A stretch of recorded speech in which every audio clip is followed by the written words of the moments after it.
Bonjour, bienvenue sur Bible 365. Nous sommes contents que vous soyez avec nous aujourd'hui, pour écouter la lecture du livre des Juges chapitre 13, 14 et 15. Si vous êtes nouveau, s'il vous plaît abonnez-vous à la chaîne, aimez et partagez-la pour encourager quelqu'un d'autre à écouter la Bible cette année. Bonne écoute. Juges, chapitre 13. Les enfants d'Israël firent encore ce qui déplaît à l'Éternel, et l'Éternel les livra entre les mains des Philistins pendant 40 ans. Il y avait un homme de Tsoréa, de la famille des Danites, et qui s'appelait Manoach. Sa femme était stérile et n'enfantait pas. Un ange de l'Éternel apparut à la femme et lui dit : « Voici, tu es stérile et tu n'as point d'enfant. Tu deviendras enceinte et tu enfanteras un fils. Maintenant, prends bien garde, ne bois ni vin ni liqueur forte, et ne mange rien d'impur. Car tu vas devenir enceinte et tu enfanteras un fils. Le rasoir ne passera point sur sa tête, parce que cet enfant sera consacré à Dieu dès le ventre de sa mère. Et ce sera lui qui commencera à délivrer Israël de la main des Philistins. » La femme alla dire à son mari : « Un homme de Dieu est venu vers moi, et il avait l'aspect d'un ange de Dieu, un aspect redoutable.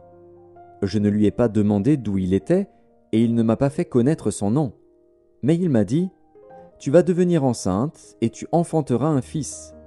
Et maintenant ne bois ni vin ni liqueur forte, et ne mange rien d'impur, parce que cet enfant sera consacré à Dieu dès le ventre de sa mère jusqu'au jour de sa mort. » Manoach fit cette prière à l'Éternel : « Ah, Seigneur, que l'homme de Dieu que tu as envoyé vienne encore vers nous, et qu'il nous enseigne ce que nous devons faire pour l'enfant qui naîtra. » Dieu exauça la prière de Manoach, et l'ange de Dieu vint encore vers la femme. Elle était assise dans un champ, et Manoach, son mari, n'était pas avec elle. Elle courut promptement donner cette nouvelle à son mari, et lui dit : « Voici, l'homme qui était venu l'autre jour vers moi m'est apparu. » Manoach se leva, suivit sa femme, alla vers l'homme, et lui dit : « Est-ce toi qui as parlé à cette femme ?» Il répondit : « C'est moi. » Manoach dit : « Maintenant, si ta parole s'accomplit, que faudra-t-il observer à l'égard de l'enfant, et qui aura-t-il à faire ?» L'ange de l'Éternel répondit à Manoach : « La femme s'abstiendra de tout ce que je lui ai dit. Elle ne goûtera d'aucun produit de la vigne, elle ne boira ni vin ni liqueur forte, et elle ne mangera rien d'impur. Elle observera tout ce que je lui ai prescrit. » Manoach dit à l'ange de l'Éternel : « Permets-nous de te retenir et de t'apprêter un chevreau. » L'ange de l'Éternel répondit à Manoach : « Quand tu me retiendrais, je ne mangerai pas de ton mets. Mais si tu veux faire un holocauste, tu l'offriras à l'Éternel. » Manoach ne savait point que ce fût un ange de l'Éternel. Et Manoach dit à l'ange de l'Éternel : « Quel est ton nom, afin que nous te rendions gloire, quand ta parole s'accomplira ?» L'ange de l'Éternel lui répondit : « Pourquoi demandes-tu mon nom ? Il est merveilleux. » Manoach prit le chevreau et l'offrande, et fit un sacrifice à l'Éternel sur le rocher.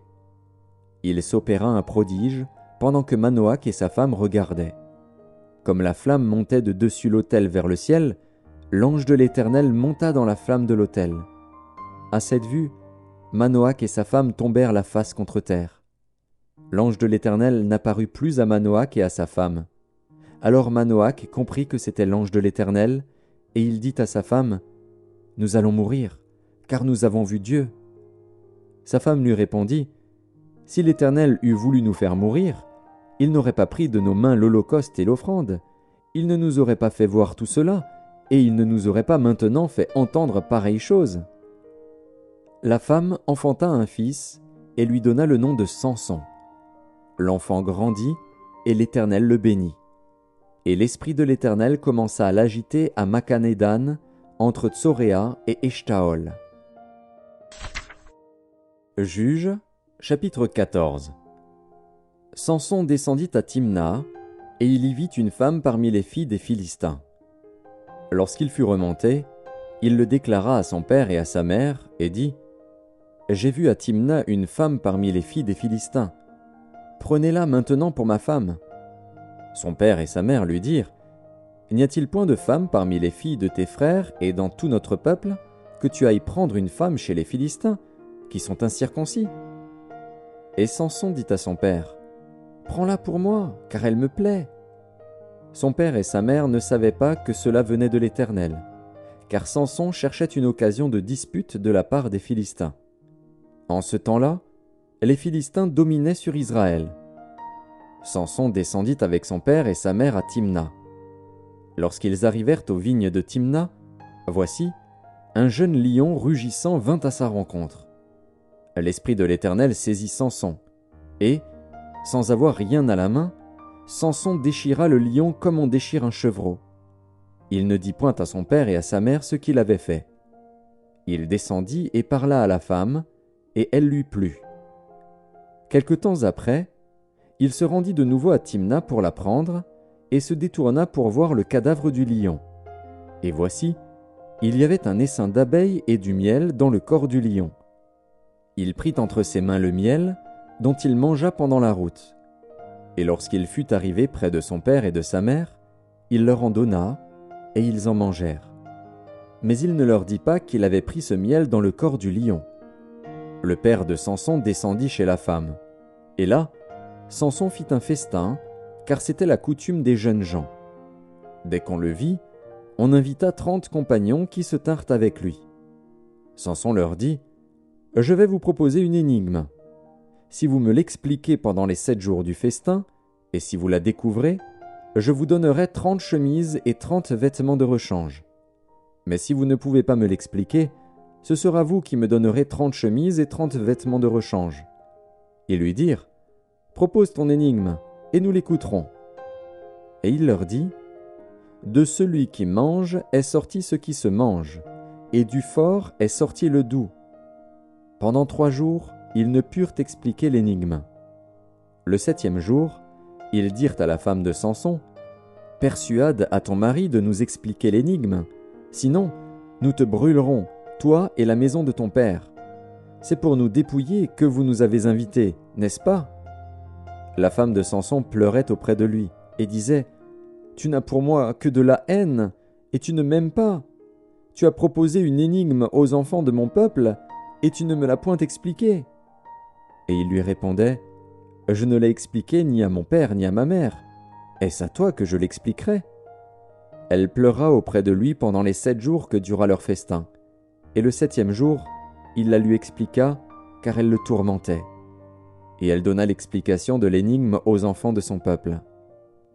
Les gens de la ville dirent à Samson le 7e jour, avant le coucher du soleil, « Quoi de plus doux que le miel, et quoi de plus fort que le lion ?»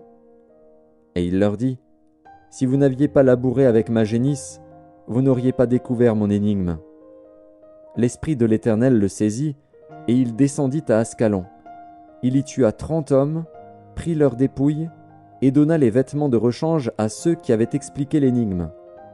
Il était enflammé de colère, et il monta à la maison de son père.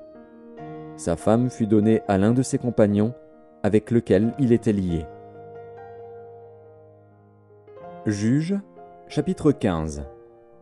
Quelque temps après, à l'époque de la moisson des blés, Samson alla voir sa femme et lui porta un chevreau.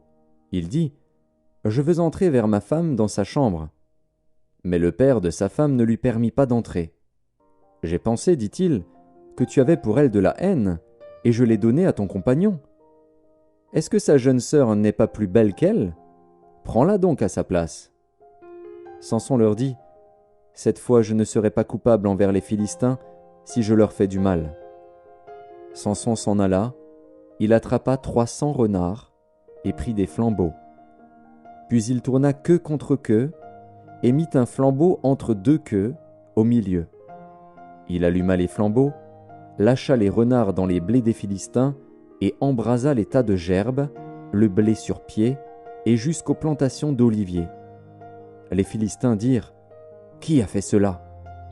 On répondit, « Samson, le gendre du Timnien, parce que celui-ci lui a pris sa femme et l'a donnée à son compagnon. » Et les Philistins montèrent, et ils la brûlèrent, elle et son père. Samson leur dit, « Est-ce ainsi que vous agissez ? Je ne cesserai qu'après m'être vengé de vous. Il les battit rudement, dos et ventre. Puis il descendit et se retira dans la caverne du rocher d'Étam. Alors les Philistins se mirent en marche, campèrent en Juda et s'étendirent jusqu'à Léchi.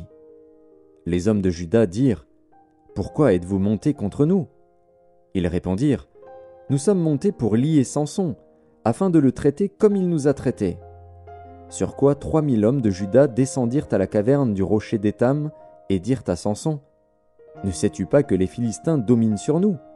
Que nous as-tu donc fait » Il leur répondit : « Je les ai traités comme ils m'ont traité. » Ils lui dirent : « Nous sommes descendus pour te lier, afin de te livrer entre les mains des Philistins. » Samson leur dit : « Jurez-moi que vous ne me tuerez pas. » Ils lui répondirent : « Non, nous voulons seulement te lier et te livrer entre leurs mains, mais nous ne te ferons pas mourir. » Et ils le lièrent avec 2 cordes neuves et le firent sortir du rocher.